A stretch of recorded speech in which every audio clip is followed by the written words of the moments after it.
This is the Broad Street Review podcast. I'm Darnelle Radford. Today, Chris Davis returns to talk about the 2025 Fringe Arts offering, The Presented, a refreshed take on his 2018 performance of the piece. Here is my interview with Chris Davis for The Presented.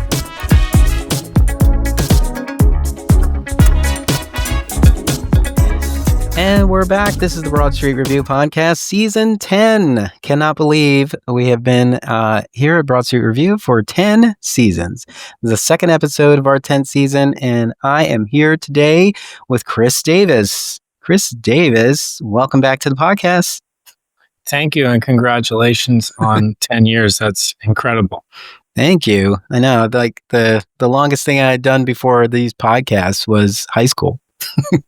Yeah. No, I believe I must be on some of the very first ones. Yeah. I must. Yeah.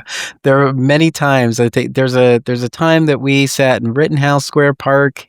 There's a time I think we were at the Shoe Bin for one of those. Mm-hmm.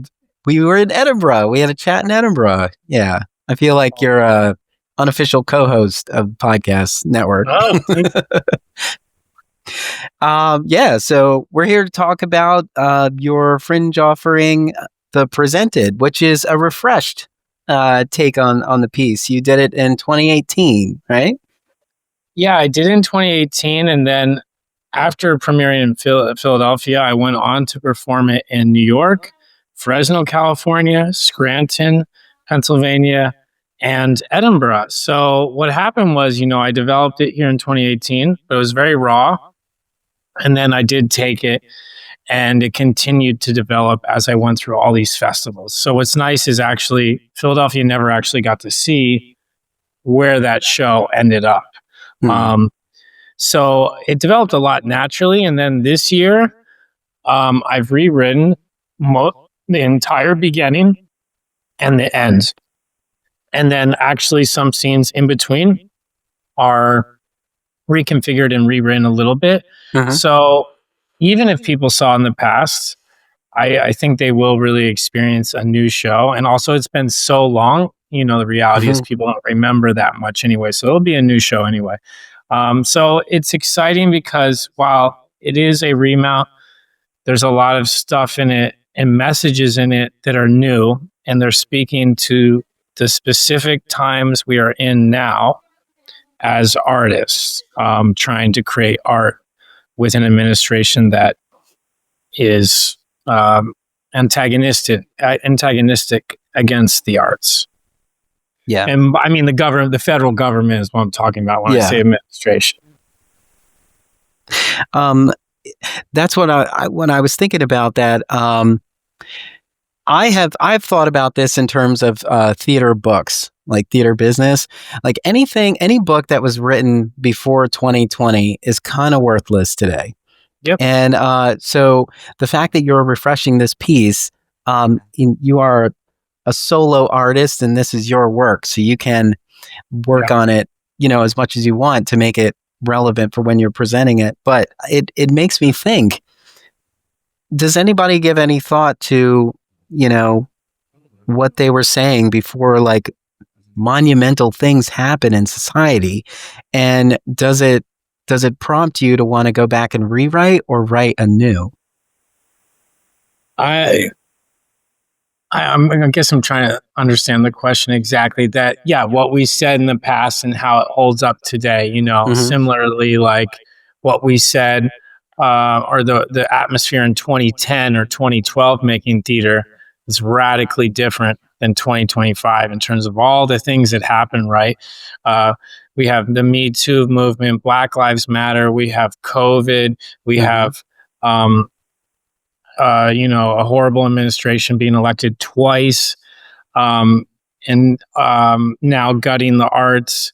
And now what's happening currently is, in my lifetime, unprecedented in my lifetime, but the reality is that the United States has committed crimes against its own people for the entire history of its existence. So it is a sense of history repeating itself, but I think it's hard when you see it for the first time and you think, oh, wait, I didn't think this was possible. I thought we were past all these things.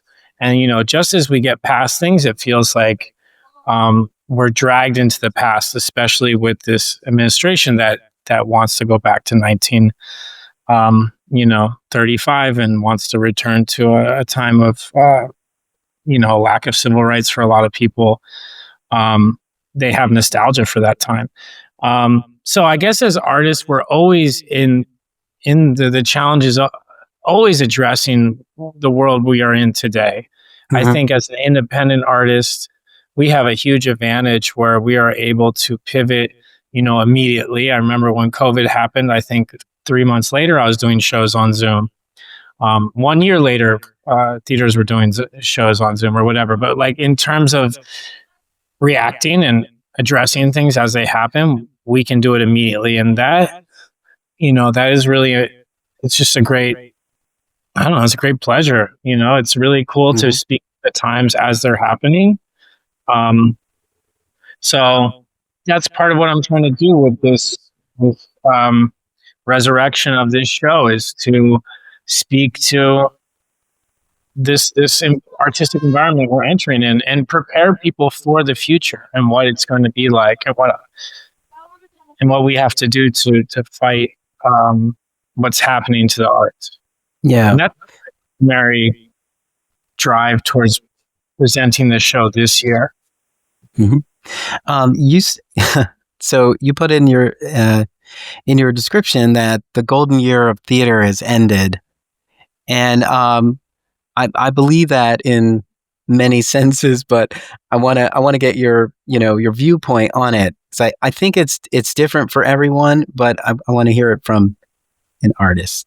Yeah, and so the line is: the golden age of theater has ended. Grants canceled, universities bankrupt, and out of this wrecked landscape comes a presenter. I'll say I wrote that. It's a little tongue in cheek. I don't really believe. What I mean is, I believe there could be future golden eras, future golden ages, and that's what I work towards. So I don't want to pretend like, oh my God, everything is over. But what I was trying to talk about was this period of time where arts organizations had disposable income to spend on independent artists or weird plays or whatnot, to produce things that would normally not be produced, to take big risks. They had extra money. That period of time feels like it has come to an end with what's been happening in 2025. Sorry, I'm trying to check oh, there we go. That's good. You can still hear me? Yes. And so just like, as this funding is being cut, as it continues to be cut, I like, the idea that presented originally was, okay, I want to be presented. I want a theater to present me, to give me money to do my show. Well, now in 2025, the reality of that happening is much less likely because there's less money. What happens when money is taken from theaters is that every artist, stage hand, director, dramaturg, everyone involved in the arts, marketing, they all suffer the consequences when a season's reduced by a show. Yeah. Right? Use one show that's you've just given 50 people lack of employment. So that's happening right now, and that's the reality right now. And the way things are going, it does feel like, well, I don't think this administration is going to reverse its course and suddenly, oh yeah, we support the arts. Like, it really feels like they're trying to reduce them and belittle them into non-existence. And I think the arts threaten them, and especially because it's people speaking their own truths and their own minds about their identities, diversity, the world they want. And this administration wants nothing to do with dreamers, wants nothing to do with people that believe in a better future. They don't want that at all. And so they're very threatened by it. I take that as a compliment. It shows you there is power in art, but also, I think we as artists have a duty to oppose this as much as possible and to keep sharing our stories, because that is radical activism. I can't even believe I'm saying these things because I didn't feel that way in 2018. I feel it's more important than ever right now. And maybe that's just because also I want to channel my energy towards something instead of being totally frustrated with feeling powerless. What can I do? Well, I can make a show. That's what I've been doing the whole time I've been in Philadelphia. So why don't I keep doing that?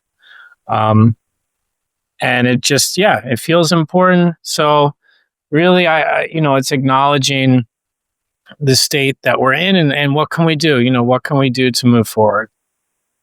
Absolutely. What's interesting is this assault on the arts is a clear sign of the value of art.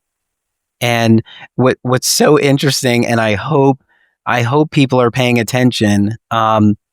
If you were not a supporter of the arts before, understand now why it's even more important to support the arts, because if we lose it, what kind of society are we? There's so much of everyone's day that is inspired, moved, and motivated by some form of art. You might be someone who listens to podcasts in the morning. You might be someone who listens to music in the shower, or has favorite TV shows. Everything, or a Candy Crush on your phone. Exactly. This is all entertainment. These are all the things that bring people joy, and arts and culture, particularly museums and theater, like we're looking at history, past, present, future, and we're having a conversation that is fueling how we move through the world every day. And it's just very interesting that they don't want any of that to happen. It's just like, pretend what is happening isn't happening, and don't try to tie it to anything that's happened in the past. Draw any comparisons. This is something brand new. It's never been done before, as the administration likes to say. There's nothing like it. Yes, there is. There's many things like it. We can draw many comparisons to it. Mm-hmm. You're just trying to pretend that we can't see it. Yeah. I mean, they want lemmings. They want people that can't think for themselves. When you go to an artistic experience, it will make you think. It will make you think. Your imagination will be engaged, especially in theater. You'll hear words and stories from people that are unlike you, different than you, with different experiences than you. It creates empathy. It creates community. These are things that are really beautiful, important aspects of theater, but really any gathering. The fact that they are being vilified or trying to be reduced is just a really huge failing by the administration. But I do know that we will persevere, and I do know that we will win. I just wonder, all the things that will happen. I definitely mourn all the people that are having their lives uprooted, their lives lost, their lives being put into jail cells for no reason, being deported for no reason. All these people that really are suffering, like, serious life suffering. I mean, even the guy, Kilmar Garcia, who was deported to Venezuela, then returned, and then now they're trying to deport him to Uganda. And this guy's like literally just trying to live his life. It must be exhausting to be them, and I know I'm privileged not to have to deal with the sort of terror that they're putting upon these people. It is a dark time. Like, there's no doubt, it is a dark time for this country. And people are already questioning whether we'll have another election. That is a pretty, I would say, I don't know if that's happened before, but that's pretty bad if people are preparing for some sort of dictatorship.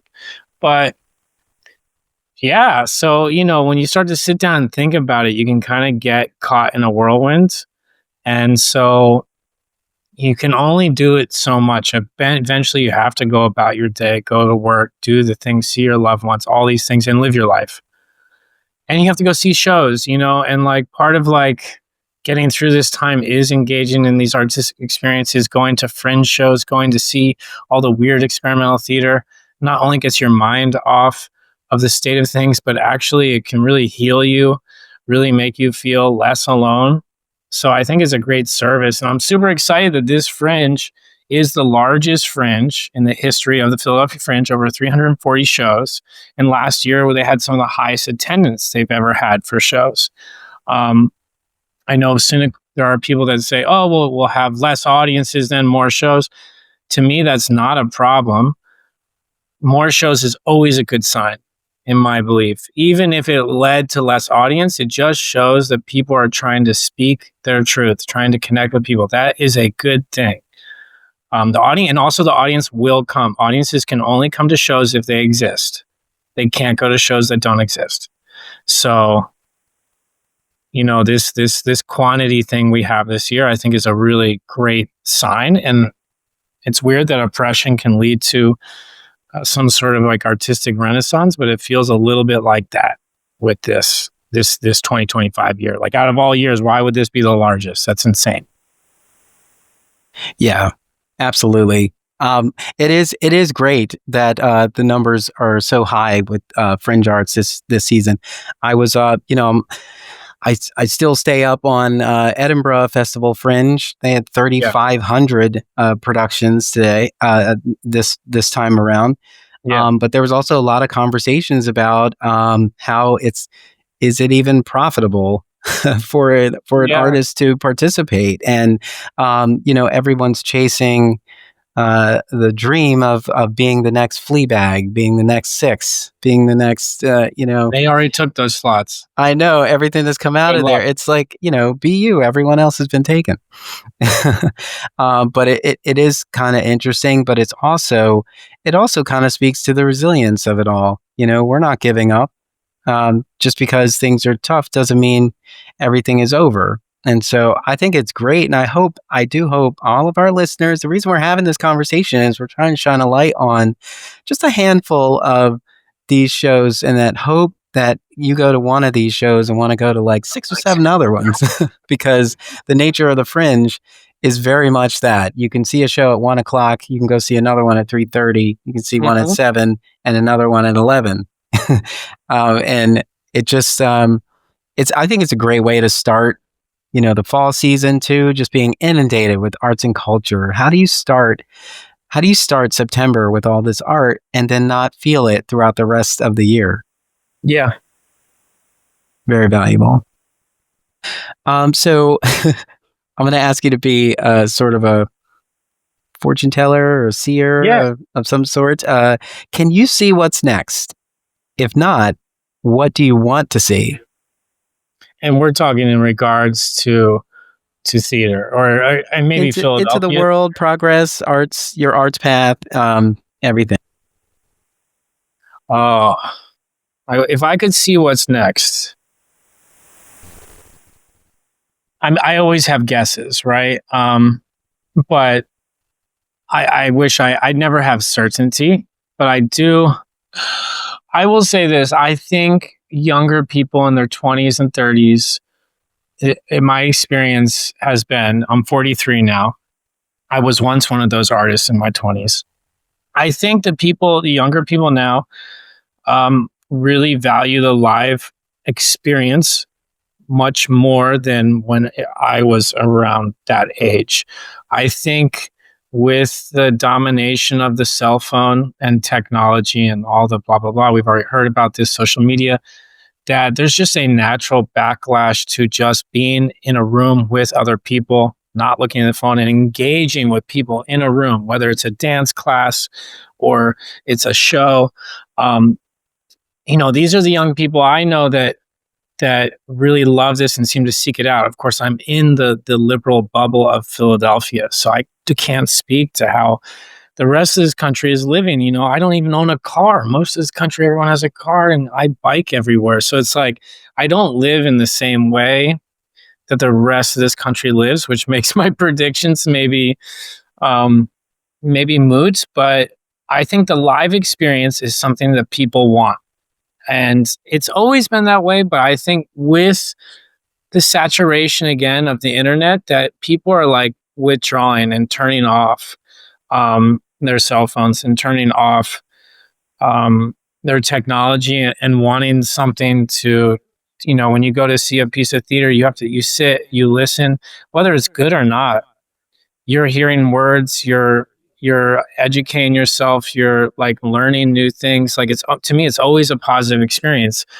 I mean, you see more shows than anyone. I see more shows than anyone, and like one of the reasons I go is because I like the community, but also I just want to hear the words. And it's like an audiobook, right? Like, yes, I can watch something, but my brain is expanding. I'm learning the whole time, and so I feel like seeing shows keeps you sharp mentally, makes you smarter. It creates community, and I find that I do believe community will be the what gets us through these next 3 years. Um, I think, yeah, I really think that's what we're going to have to rely on. So, a future of theater, I can never tell. Like, it's always been in a precarious position. Everyone says it's been dead forever, or it's dying, and that's my entire time doing it. So, I don't know. They keep saying it, but like, it hasn't stopped me. So, They say the same thing about movie theaters, but right. I have a membership at AMC, Yeah. PFS, and Landmark. Yeah. I mean, I value this art. I value the conversation. I value like sitting through this whole thing and like stepping out of my world and into this moment, and then going back into my world with this moment in my mind. And I've never gone to a show where the next day I haven't gone to work and spoken so fully about, my whole view on the experience is evolving from the time I leave the theater until I have however many conversations I end up having with people. And I'm not even doing it intentionally, but that conversation, when you get that amount of information about a piece of art, like, how do you not want to go see for yourself? How do you not want to be part of that conversation, form your own opinion? And I think I love the fact that we have so much theater in our lives. I'm just so blown away that it's not in everyone's life. Yeah, I mean, that's, today I left, I joined Planet Fitness in March, which has been great. And I was leaving Planet Fitness, and I've become friends with one of the staff members named Shy. And I went over and I was like, all right, I'm going to do it. And I went over to Shy. I was like, hey, Shy, do you know about the Philadelphia Fringe Festival? And Shy was like, actually, I just moved here 4 months ago from New York. I was like, oh, really? I was like, well, I have this show I'm doing. I want to invite you to it. And if you go, it'd be totally free for you. And also, it's this festival. And it was just really, I try to take any of these little moments and I tell people about the Fringe Festival. I do it all the time. I say, hey, do you know about this festival that's happening all of September? And if every artist in this Fringe did that to the general public, I mean, not to your friends, I'm talking about these moments when you talk to, people you interact with, Planet Fitness, the cashier, these sort of things, I think it would make a huge impact, actually, because the really big thing is with all shows, and this is why I finally kind of came to this revelation, you need to make it so people choose not to go to your show. And what I mean by that is that if they don't know your show exists, they can't even make the choice to not go. Now, of course, we hope everyone comes, but we know the reality is, people are busy, stuff happens. But they at least need to know it exists. And if they know it exists, then they can make a decision. And then, some of them, a quarter, a fifth, whatever, an eighth, they'll actually come to the show. But if no one knows the Philadelphia Fringe Festival exists in the city of Philadelphia, no one can attend a show. The general public simply can't, because they don't actually know it's occurring. This is still a big problem for the Fringe. I keep, in Edinburgh, the entire city knows the Fringe is happening. Obviously, it's a different beast, but with that comes all these things. And I still believe in the Philadelphia where this whole city's like, oh my God, September, it's Fringe time. And people come in from New York and they come in from the Carolinas and they come to see shows because they're like, yeah, I can do so many. And we actually have it. Like, literally you could come here, open the guide, you could see 10 shows a day. Mm-hmm. That's really impressive for a city like Philadelphia. And that's really impressive for a fringe. I've done a lot of fringes and not many of them can stand up to that. Yeah. And it's unfair to compare yourself to Edinburgh. It happens a lot. People are like, whoa, Edinburgh, because, that has its own unique history. But the fact that Philadelphia Fringe has so much content, that we have so many offerings, is a huge testament to all the artists that choose to stay here and make work here. Yeah. Now the audiences need to be told about them, and they will come. They just need to know it's happening. This is my mantra. And that's how I even advertise my shows. It's one of the reasons I'm a prolific poster or flyer, is because it reaches people that don't go to theater. And that's why I do it. It's not, the theater people, I know they'll figure it out. But to get the general public, that is part of our job, right? If my message is to change the world, whatever, or change, I have a very important message for my show. Well, then I need as many people to see it as possible to get my message out. And that means not just my family and friends. But that's the thing. That's the thing that everybody has to be reminded of too. Like, we're quick to say, tell a friend. Word of mouth is our best form of advertising, or something in that vein. But it's so empty and hollow that people just dismiss it. Like, we know that tell a friend if you like it, but you don't have to tell people that, by the way, too. Yeah. Like, they'll just tell their friends, like, because they're like, and I hate that phrase, word of mouth, because it just sounds so technical when you think about it. Exactly. Whoever says that, it's funny on a survey, you always get word of mouth as one of the options. Yeah, which it's the number one thing to sell. We know that. Yeah. We all know that. And I get it, though. I get, like, when it feels like you're with theater, it's like you have this show, it's happening, and you need people to find out right away. And it is this sort of desperation that's like, the show's going to be over in a month. So if they find out a month later, they can't even see it. How many times have I've told people, oh, yeah, I had a show, and they're like, oh my God, I can't believe I missed it. Why did they miss it? Because they didn't know. Yeah. I didn't tell them in time to have them make the decision to attend or not. That's on me. So now I really go out of my way to tell everyone. I mean, including I haven't told my postman, but like I would, if I ran into my postman, I'd be like, hey, you want to see this? And by the way, it's fine that 90% of these people won't go. That's not what it's about. It's really just about creating awareness.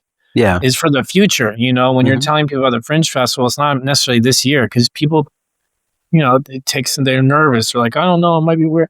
You got to give them time, but just let them know what you're doing. Just tell people what you're doing. And that will get the word out. And like, we can do it. And I have confidence that this will be the highest attended Philadelphia Fringe ever this year. That's my prediction. I'll say that.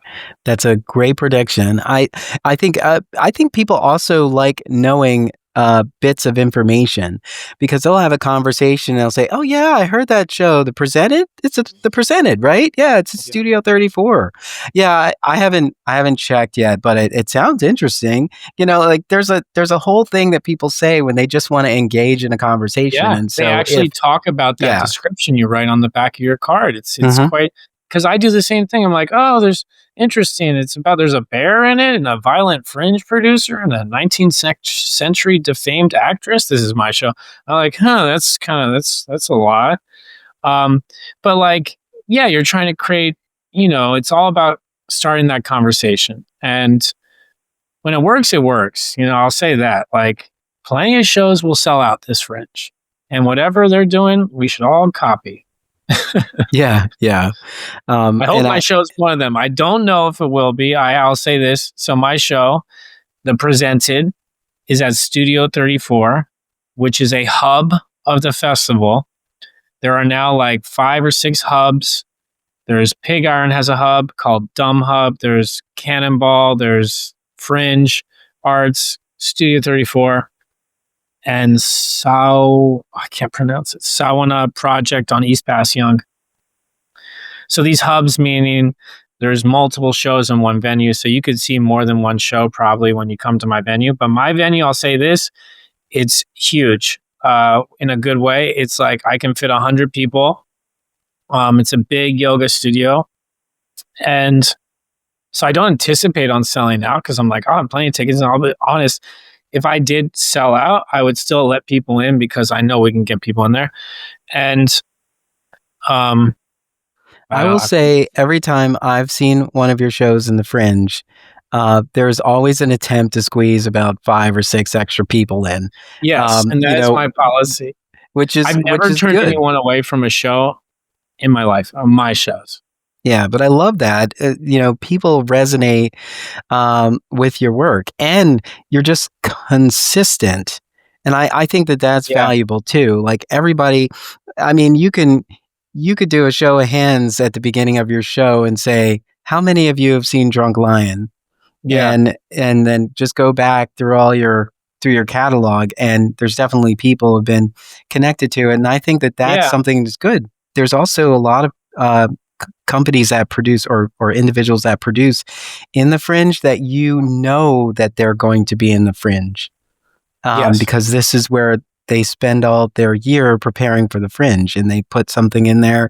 And so you just look for it. Like Pig Iron is one of those companies where it's just like, are you doing a Fringe show? You usually do a Fringe show, and that's the thing. We got to get people comfortable with things. But like the things that I've noticed over the years is sometimes things are just there. And because we know they're always there, we don't carry a sense of urgency for them.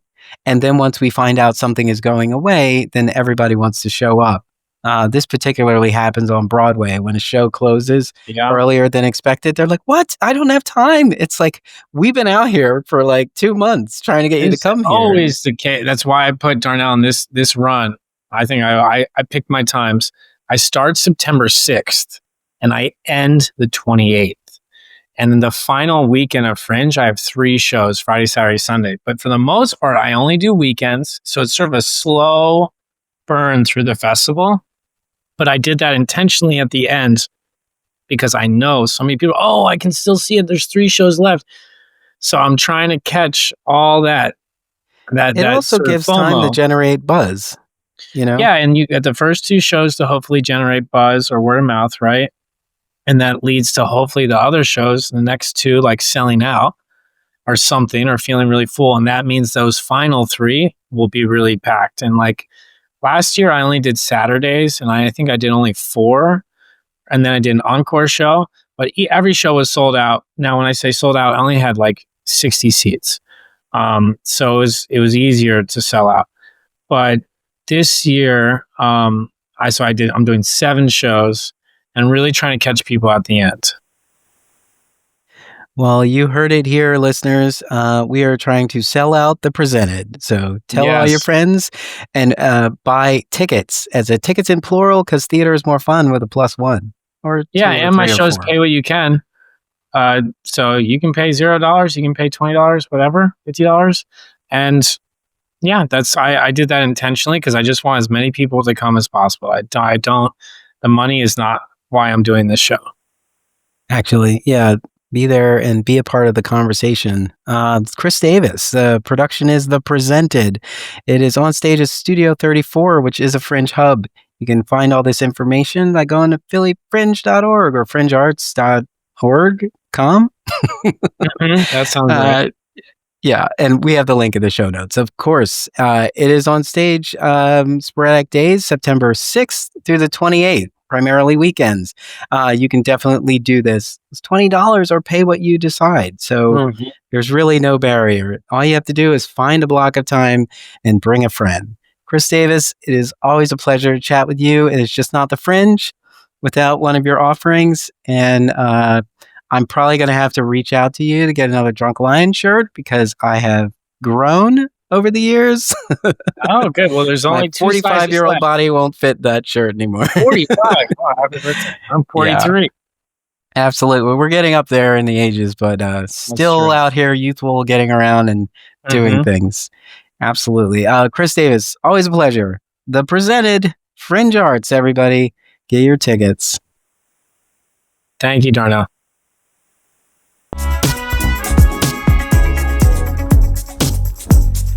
The Broad Street Review podcast is an Emory production. If you would like to be a guest on the podcast, visit us online at em3ry.com. To get involved with Broad Street Review, head on over to the website at www.broadstreetreview.com to find out how. Thank you for your part in keeping the conversation going.